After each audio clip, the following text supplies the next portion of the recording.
అప్పుల బాధలు వెంటాడుతున్నాయా? అయితే 6 జేవిఆర్ వారి జాతిరత్నాలు ధరించండి. హాయ్, వెల్కమ్ టు మనం టీవీ. నేను మీ మనోజ్. అమెరికా టారిఫ్ విషయంలో ప్రపంచ దేశాలని ఎలాగైనా కుదిపేయాలని చెప్పి రాత్రింబవళ్ళు వైట్ హౌస్లో కూర్చొని మన ట్రంప్ మామ ఏం చేయాలి, ఎలా చేయాలని చెప్పి నెక్స్ట్ లెవెల్లో స్కెచ్లు వేస్తున్న పరిస్థితి. ఎలాగైనా సరే ప్రపంచ ఆర్థిక వ్యవస్థని నేనే శాసించాలి, సో నా అడుగుజాడల్లోనే వాళ్ళు నడవాలి, నేను చెప్పిందే శాసనం, నేను వేసిందే ఆసనం అంటూ కూడా ట్రంప్ మాట్లాడుతున్న పరిస్థితి. ఇప్పుడు ట్రంప్ అమెరికాను లేపేస్తా అంటూ చైనా సంచలనమైన వార్నింగ్ ఇచ్చింది ప్రపంచ దేశాలకు. ప్రపంచ దేశాలు అన్నింటిలో కూడా అమెరికాని ఇన్ఫ్లుయెన్స్ చేసే దేశాలు ఏమీ లేవు. ఒకటో రెండో ఉన్నాయంటే అది చైనా, భారత్ మాత్రమే అమెరికాని ఇన్ఫ్లుయెన్స్ చేయగలిగేది, ఆ మార్కెట్ని ఇన్ఫ్లుయెన్స్ చేయగలిగేది. కానీ ఇక్కడ కట్ చేస్తే ఇప్పుడు చైనాపై 100% టారిఫ్లు వేశాడు ట్రంప్. అండ్ ఇంకోటి ఏంటంటే ఒక కీలకమైన డెసిషన్ కూడా ట్రంప్ తీసుకున్నాడు. జిన్పింగ్తో ట్రంప్ పెట్టుకున్న ఒక మీటింగ్ని కూడా, చాలా కీలకమైన మీటింగ్, రెండు దేశాలకి ద్వైపాక్షిక సంబంధాలు కావచ్చు, ఆర్థిక వాణిజ్య సంబంధాలు కావచ్చు, వీటన్నింటినీ వాళ్ళిద్దరూ కూర్చొని మాట్లాడుకునే మేజర్ కీలకమైన మీటింగ్ ఆఫ్టర్ 1 ఇయర్. 1 ఇయర్ ఏంటి, నాకు తెలిసి 2 రెండేళ్ల తర్వాత ఇలాంటి మీటింగ్ని ఇప్పుడు ట్రంప్ క్యాన్సిల్ చేసుకున్న పరిస్థితి. ఎందుకు ఏంటని విశ్లేషిస్తే ఎట్టి పరిస్థితుల్లో చైనాపై మేము టారిఫ్ వార్ కొనసాగిస్తాము, ఎవరి ఒత్తిళ్లకు మేము లొంగమంటూ ట్రంప్ కరాఖండిగా చెప్తున్న పరిస్థితి. దానికి ఇప్పుడు చైనా వార్నింగ్ ఇచ్చింది, నెక్స్ట్ లెవెల్ కౌంటర్ కూడా ఇచ్చింది. చైనా ఎంబసీ అమెరికాలో ఉన్నది ఏదైతే ఉందో ఆ ఆఫీస్ నుంచి ఒక ట్వీట్ చేశారు. ఆ ట్వీట్ ఏంటంటే, ఈ టారిఫ్ వార్ని మేము ఆపాలని కోరుకుంటున్నాం, ఇది వాంటెడ్గా చేయడం కరెక్ట్ కాదు. ఒకవేళ మీరు దీన్ని వాంటెడ్గా చేయాలి, ఈ టారిఫ్ వార్ని 100% సుంకాలు ఇంకా ఎక్స్టెన్షన్ కావచ్చు, వగేరా వగేరా కావచ్చు, సో వాటిని కనుక మీరు ఇంకా ప్రొలాంగ్ చేయాలి, ఒక కన్క్లూడ్కి రాకుండా ప్రొలాంగ్ చేయాలి అనుకుంటే టారిఫ్ వారుకైనా మేము సిద్ధం మీతో అంటూ కూడా జిన్పింగ్ చాలా గట్టిగా మాట్లాడిన పరిస్థితి. సో జిన్పింగ్ ఇప్పుడు ఒక డైలమాలో ఉన్నారు. ఎందుకంటే డైలమాలో ఉన్నామంటే అమెరికాని ఎలా ఏం చేయాలనేది అనే దాని గురించి కాదు, సో నెక్స్ట్ స్ట్రాటజికల్ మూవ్ ఎలా ఉండాలి అనే దానిపై ఇప్పుడు జిన్పింగ్ డైలమాలో ఉన్నారు. సో సింహం ఒక అడుగు వెనక్కేసిందంటే 100 అడుగులు ముందుకు వేయడానికే అనేది చాలామందికి తెలుసు కదా. సో ఇలాంటి నేపథ్యంలో ఇప్పుడు జిన్పింగ్ ఏం చేయబోతున్నాడు అనేది చాలా కీలకంగా మారింది. ప్రపంచ ఆర్థిక వ్యవస్థను ఇప్పుడు తన చేతుల్లోకి లాక్కాలనుకున్న ట్రంప్కి ఒక నెక్స్ట్ లెవెల్ ఫుల్ స్టాప్ పెట్టబోతున్నాడు జిన్పింగ్. ఎందుకంటే ఇప్పటికే జిన్పింగ్ మన ఇండియాకి కొన్ని వెసులుబాట్లు కల్పించారు. అండ్ ద్వైపాక్షిక సంబంధాలు కావచ్చు, వాణిజ్య ఆర్థిక ఈ సంబంధాల విషయంలో జిన్పింగ్ అంటే మనం ఒక స్టెప్ వేస్తామంటే జిన్పింగ్ ఒకటి కాదు, నేను 10 అడుగులు ముందుకేస్తా, మీతో నాకు బిజినెస్ కావాలి అని చాలా రెండు దేశాల విదేశాంగ శాఖలు కూడా కూర్చొని మాట్లాడుకున్న పరిస్థితి. రీసెంట్గా మోడీ ఎప్పుడైతే కలిశారో, ఈ పుతిన్, మోడీ ఇంకా జిన్పింగ్ వీళ్ళు ముగ్గురు కలిసినప్పుడు కూడా చాలా కీలకమైన నిర్ణయాలు తీసుకున్నారు. దాదాపుగా 1,00,000 కోట్ల పెట్టుబడులు ఏవైతే ఉన్నాయో ఇండియాలో పెట్టడానికి జిన్పింగ్ రెడీ అయ్యాడు. సో అంటే భారత్కు చైనా అజాత శత్రువు కాదు, అజాత మిత్రువులాగా ఉండాలి తప్ప మన దేశాల ఆర్థిక వ్యవస్థల్ని మనమే కిల్ చేయకూడదు అంటూ కూడా వీళ్ళిద్దరూ మాట్లాడుకున్న పరిస్థితి. సో ఇప్పుడంటే పుతిన్, జిన్పింగ్, మోదీ కలిస్తే ఒక కూటమి ఏర్పడుతుంది అనేది ఇప్పుడు ఎప్పటి నుంచో ట్రంప్ అనుకుంటున్న పరిస్థితి. సో ఇలాంటి నేపథ్యంలో వాళ్ళని ఎలాగైనా కలవనీయకుండా చెయ్యాలి అనేది ట్రంప్ ప్లాన్. దానికి వెయ్యాల్సిన టారిఫ్లు కావచ్చు, మన మీద పెట్టాల్సిన ఆంక్షలు కావచ్చు, ఇద్దరు వీసా కావచ్చు, ఇంకోటి కావచ్చు, ఏదైనా సరే మనల్ని ఎలా ఇబ్బంది పెట్టాలనేదే ట్రంప్ ఆలోచన. సో ఇప్పుడు మన మీద కొంచెం ఫోకస్ తగ్గించి, ఆల్రెడీ ఎందుకు మన మీద ఫోకస్ తగ్గించాడు అంటే పాకిస్తాన్కి మనకి బోర్డర్లో కొన్ని ఉద్రిక్త పరిస్థితులు ఏర్పడ్డాయి. దానికి సంబంధించి పాకిస్తాన్ వాళ్ళకి కొన్ని యుద్ధ విమానాలను పంపించాడు ట్రంప్. సో మనతో ఏమంటాడు, నేను చాలా యుద్ధాలు ఆపాను, లేదు నేను భారత్ పాకిస్తాన్ యుద్ధం జరగడం అంటూ నేను ఒప్పుకోను అని చెప్పి మన దగ్గర మాట్లాడతాడు, మన విదేశాంగ శాఖతో మాట్లాడతాడు. వాళ్ళకేం చేశాడు, వాళ్ళకి మన అంటే తెలిసిందే మామ సంగతి, మనల్ని ఎలా ఇబ్బంది పెట్టాలో బ్యాక్గ్రౌండ్ చెక్ నడుస్తుంది. సో దానికి ఆ చెక్మెట్ పెట్టడం కోసం పాకిస్తాన్కి యుద్ధ విమానాలు పంపించిన పరిస్థితి. సో ఇప్పుడు పాకిస్తాన్కి మనం చూసుకుంటా ఉంటే ఇప్పుడు ట్రంప్ ఏం చేస్తున్నాడు, చైనా మీద పడ్డాడు. ఎందుకంటే వీళ్ళు మనకు కొంచెం సపోర్ట్ చేస్తున్నారు.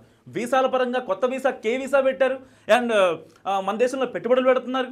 ఇంకా చైనా విదేశాంగ శాఖ, భారత విదేశాంగ శాఖ కొన్ని కీలక డెసిషన్స్ తీసుకుంటుంది నెక్స్ట్ 10 yearsలో మన బిజినెస్ ఎలా గ్రో అవ్వాలని చెప్పి. సో అంటే ఒక జీడిపి మీద ఈ ఎఫెక్ట్ పడితే రేపొద్దున అమెరికా ఆర్థిక వ్యవస్థ మీద ఎలాంటి ఇబ్బంది పడొద్దు అన్న భయంతో మళ్ళీ 100% సుంకాలు చైనాపై విధించాడు ట్రంప్. సో మరి ఇలాంటి నేపథ్యంలో ఎలాగైనా సరే వాళ్ళని ఇబ్బంది పెట్టాలి అనే దానికి అమెరికా వాడే రక్షణ సాంకేతికమైన వాటిల్లో కీలకమైన అరుదైన ఖనిజాలు ఏవైతే ఉన్నాయో ఆ వాటిని రష్యా దగ్గర నుంచి, చైనా దగ్గర నుంచి దిగుమతి చేసుకుంటుంది అమెరికా. వాళ్ళకి మస్ట్గా కావాలి. అలాంటి వాటిపై ఇప్పుడు వీళ్ళు కూడా ట్రంప్ ఏదైతే స్టార్ట్ చేసిన టారిఫ్ వార్ ఏదైతే ఉందో వీళ్ళు కూడా వాటిపై టారిఫ్ వార్ పెడదాం అనుకుంటున్నారు. ఒకవేళ పెడితే కనుక అప్పుడు మళ్ళీ ట్రంప్ ఏదైతే 100% సుంకాలు అమలు చేస్తున్నాడో ఆ 100% సుంకాల విషయంలో వీళ్ళు కూడా ఒక డెసిషన్ తీసుకుంటే అదొక టారిఫ్ వార్గా ప్రపంచ దేశాలు కుదేలయ్యే ఛాన్స్ ఉంది. ఎందుకంటే దాని ఇంపాక్ట్ భారతదేశం మీద పడకపోవచ్చు, కానీ ప్రపంచ దేశాల మీద పడే అవకాశం ఉంది. ఎందుకంటే ఇప్పటికే చమురు విషయంలో రష్యా దగ్గర నుంచి మనం చమురు కొంటున్నాము అనే ఒకే ఒక్క రీజన్తో 25% ఎక్స్ట్రా వేసి మన మీద 50% సుంకాలు వేశాడు. ఇంకా రొయ్యల విషయంలో కావచ్చు, మొక్కజొన్నల విషయంలో కావచ్చు, ఇలా అంటే భారతదేశ ఆర్థిక వ్యవస్థను వ్యవసాయ ఆధారిత దేశం కాబట్టి 70% వ్యవసాయ ఆధారిత దేశం కాబట్టి ఎలాగైనా ఇబ్బంది పెట్టాలి. అండ్ అమెరికాలో ఏదైతే వ్యవసాయ ఉత్పత్తులు ఉన్నాయో వాటిని ఇండియాకి పంపించుకుంటాం, ఇండియాలో మాకు మంచి మార్కెట్ ఉంది అని చెప్పి ఆయన మాట్లాడిన పరిస్థితి. సో దానికి మన భారత ప్రభుత్వం అసలు ఒప్పుకోలేదు. ఎందుకంటే ఇండియా అనేది కంప్లీట్గా వ్యవసాయ ఆధారిత దేశం. ఒకవేళ అమెరికా వస్తువులు కనుక ఇక్కడ ఇండియాకి వస్తే ఎట్టి పరిస్థితుల్లో మన దగ్గర ఉన్న రైతులు ఇబ్బంది పడతారు అనే ఒకే ఒక్క రీజన్తో ఇప్పటికీ కూడా వాళ్ళకి మనం పర్మిషన్ ఇవ్వలేదు. అండ్ దాని తర్వాత సుంకాలు డైరెక్ట్గా పెంచేశాడు, అమాంతం పెంచేశాడు. సో కేవలం మన మీదే టార్గెట్తో చేస్తే ఇబ్బంది అని చెప్పి 125% చైనాపై కూడా విధించాడు. సో దానికి జిన్పింగ్ అప్పుడే వాళ్ళు ఒక నెక్స్ట్ లెవెల్ కౌంటర్ ఇచ్చారు. ఆ కౌంటర్ తర్వాత మాట్లాడుతున్నారు. 2 దేశాల విదేశాంగ శాఖలు కూడా మాట్లాడుతున్న పరిస్థితి. దాని తర్వాత ఓకే తగ్గించాడు, మళ్ళీ పెంచాడు. అది 125%, 100%, ఇంకా 200% వరకు వెళుతుందని కూడా మనకి వార్తలు వచ్చాయి. సో దానికి కొంచెం ట్రంప్ కొంచెం అంటే ఒక 25% దిగి దాన్ని ఇప్పుడు 100% టారిఫ్లు వేసిన సిచ్యువేషన్. సో మరి ఇలాంటి నేపథ్యంలో జిన్పింగ్ తీసుకునే అడుగు, ఆ ఒక్క అడుగు ఏదైతే ఉందో అది నిజంగా 100 అడుగులతో సమానం. ఇకపై ప్రపంచ దేశాలు అమెరికానే వేలాలి, ప్రపంచ దేశాలు మొత్తం అమెరికా కింద సామంత రాజులుగా ఉండాలి, సామంత రాజ్యాలుగా ఉండాలి, మీ బిజినెస్ని మేమే వెళ్తాం, మేము చెప్పిన వాళ్ళతోనే బిజినెస్ చేయాలి అనే భావన నుంచి ట్రంప్ మరొకసారి బయటకు వచ్చే సిచ్యువేషన్ ఉంది. ఎందుకంటే సరిగ్గా 1.5 month back Trump is dead అంటూ కూడా వరల్డ్ వైడ్గా ఒక ట్విట్టర్లో ఒక ట్యాగ్ బాగా సర్క్యులేట్లో ఉంది, ట్రెండ్ అయింది కూడా, మీకు తెలిసే ఉంటుంది. సో ఎందుకు ట్రంప్ ఈజ్ డెడ్? ట్రంప్ చనిపోలేదు, ట్రంప్ చనిపోయినంత పనైంది. కాబట్టి ఎందుకు పనైంది? పుతిన్ రష్యా అధ్యక్షుడు, జిన్పింగ్ చైనా అతను, మన మోడీ గారు. సో వీళ్ళు ముగ్గురు కలిసి పెట్టిన మీటింగ్ వల్ల ట్రంప్ ఆల్మోస్ట్ చచ్చిపోయాడు. ఎందుకంటే ఏషియా పసిఫిక్లో దాదాపుగా ఇండియా జనాభా, చైనా జనాభా అండ్ రష్యా జనాభా, సో ఇదే ఎక్కువ. ప్రపంచ మార్కెట్లు యుఎస్ ఓన్లీ సాఫ్ట్వేర్ పరంగానే ఉంటుంది, మిగతా వాటికి వాళ్ళ దగ్గర నుంచి అన్ని ఖనిజాలు దొరకవు వాళ్ళకి. సో వేరే వాళ్ళ దగ్గర నుంచి తీసుకోవాల్సినవి కొన్ని ఉంటాయి, ఇక్కడ నుంచి పంపించాల్సినవి కొన్ని ఉంటాయి. సో దానికే అంటే బిజినెస్ అనేది ఇచ్చి పుచ్చుకునేలా ఉండాలి తప్ప మనం తయారు చేసుకొని మనం చేసేలా ఉంటే సో అది బిజినెస్ అయ్యేది కాదు. సో ఇప్పుడు ఒక రకంగా యుఎస్ ఆర్థిక వ్యవస్థ $30 trillion ఉన్నా సరే దాంట్లో $10 trillion అప్పు అమెరికా పైన ఉంది. సో ఆ అమెరికాకి ఉన్న అప్పును అయితే మన ట్రంప్ ఏం చేశాడు, అధ్యక్ష పదవి ఎక్కే ముందు వాళ్ళకి ఇచ్చిన హామీలు ఏంటి? అమెరికన్లకే అనే నినాదం ఇచ్చాడు.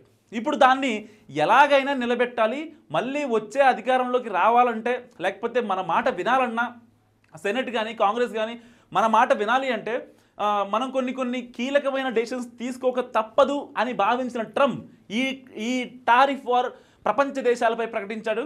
సో ఇప్పుడు అటు తిరిగి ఇటు తిరిగి మళ్ళీ ట్రంప్ మామ కిందకే ఇప్పుడు నీళ్ళు వచ్చే పరిస్థితి నెలకొంది. ఒకవేళ వాళ్ళు కనుక చైనా వాళ్ళు కనుక టారిఫ్లు పెంచితే, ఏదైతే వాళ్ళు దిగుమతి చేసుకుంటున్నారో, అమెరికా వాళ్ళు దిగుమతి చేసుకుంటున్నారో ఆ కీలకమైన ఖనిజాలు కావచ్చు, రక్షణ శాఖకి ఉపయోగపడే ఖనిజాల విషయంలో కనుక టారిఫ్లు పెంచితే ఆటోమేటిక్గా రష్యా కూడా పెంచేసింది. ఈ రీసెంట్గానే రష్యా ఆల్రెడీ చెప్పింది, ఆల్మోస్ట్ మనం ఏదైతే చమురు రష్యా దగ్గర తీసుకుంటున్నామో కొంత యుద్ధం వల్ల ఎఫెక్ట్ అయితే ఏదైతే సోవియట్ కంట్రీస్ ఉన్నాయో, అమెరికాకి సామంతులుగా పనిచేసే రాజ్యాలు ఉన్నాయో వాళ్ళ దగ్గర మనం ఆ చమురు కొనుగోలు విషయంలో మాట్లాడుతుంటే కావాలని చెప్పి మనకి అడ్డుపుల్ల వేసిన విధానం ట్రంప్ చేశాడు, మనందరం చూసాం. సో ఆ విషయంలో రష్యా అమెరికాకి ట్రంప్కి చాలా గట్టి వార్నింగ్ ఇచ్చాడు పుతిన్. ఎట్టి పరిస్థితుల్లో భారత్ని ఇబ్బంది పెడతానంటే మాత్రం ఒప్పుకునేది లేదు, మీరు ఎండ్ ఆఫ్ ది డే ఇబ్బంది పడతారు అని చెప్పి పుతిన్ కుండబద్దలు కొట్టిన పరిస్థితి. మరి ఇలాంటి నేపథ్యంలో మనం అయిపోయాం, రష్యా అయిపోయింది, ఇప్పుడు చైనా వంతు వచ్చింది. చైనా అంత చూస్తూ ఊరుకునే సిచ్యువేషన్ అయితే కాదు. సో ఎట్టి పరిస్థితుల్లో చైనా యుద్ధం ప్రకటించాలి కూడా. అంటే మరొకసారి టారిఫ్ వార్ చేయాలంటే నిజంగా ట్రంప్ గుండెల్లో రైళ్లు పరిగెట్టాలి. అలాంటి టారిఫ్ పెడితేనే తప్ప ట్రంప్ మాట వినే పరిస్థితి అయితే లేదు. సో ఈ అనాలిసిస్ గురించి మీరేమనుకుంటారో మస్తుగా కామెంట్ చేయండి. చూస్తున్నాండి మనం టీవీ.